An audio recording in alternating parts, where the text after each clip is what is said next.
This time on Road and Race, we fit steel braided brake hoses.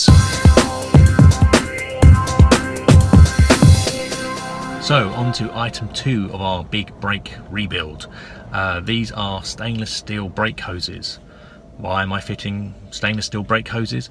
Well, mine are 15 years old and rubber perishes over time, so whilst they work fine day to day, I'll be on the track and I'd rather put new ones on my car rather than take the risk of the old ones bursting.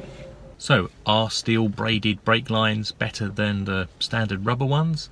Well, there's some debate as to whether they are or not, and whether they give a better pedal feel on the track because they expand less. I don't know. I'll fit them and I'll take them to the track and I'll report back. This is a summary of what we'll be doing. Spray the brake hose nuts, loosen the nuts, remove hose, fit new hose, tighten nuts, check clearance, repeat on remaining wheels, and bleed the system. These are the tools and parts you'll need: open-ended spanners, flare spanners, penetrating fluid, vice grips, clamps, and stainless steel braided brake lines. First, you'll need to remove a wheel. Here's both my jacking guide and wheel removal guide if you need it. This process can get quite messy, so put down a cloth or drain pan to catch brake fluid drips.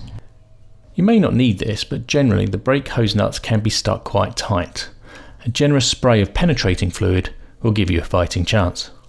Now loosen the nut holding the top of the brake hose. You must use a flare spanner, otherwise you will round the nut. If it refuses to move, try more penetrating fluid and come back in 10 minutes. One trick you can do for more leverage on the nut is to join 2 spanners together. Be aware, the metal brake lines these hoses connect to are quite weak, so you must be careful when loosening the nuts that you are actually undoing the nut and not twisting the metal line. Once loose, gently tighten back up the nut to avoid brake fluid dripping out. Remember, brake fluid damages paint, so wipe off any spillages. For the bottom nut, you'll find the holding bracket is too weak and will bend if you try to loosen the nut.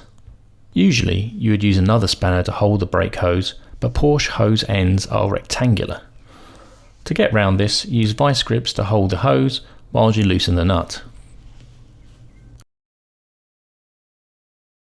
Clamp the hose to stop fluid leaking out,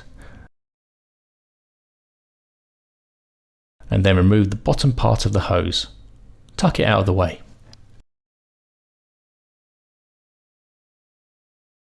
Now fit the new braided hose to the bottom brake line.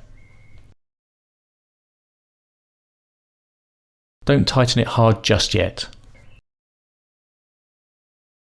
Now remove the top part of the hose and set it aside.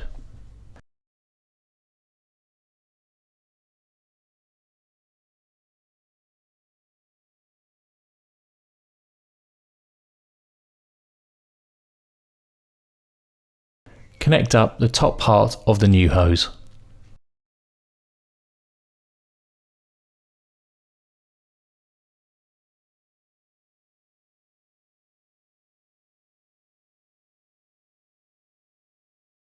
Now using an open spanner and a flare spanner, you can tighten up both the top and bottom nuts.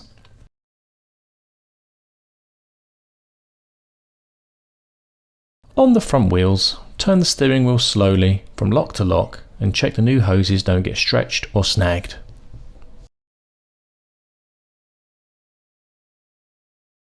Repeat on the remaining wheels. Now you'll need to bleed the system. Here's my guide on how to do this by yourself.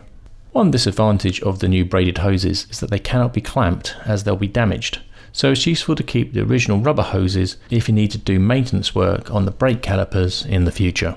If you found this video useful, please subscribe and hit the like button, as this helps us make more shows. If you have any questions about this show or suggestions for future shows, please leave a comment. You can follow us on our website, Facebook and Twitter. Click the screen now to watch our next video in this series. Thanks for watching.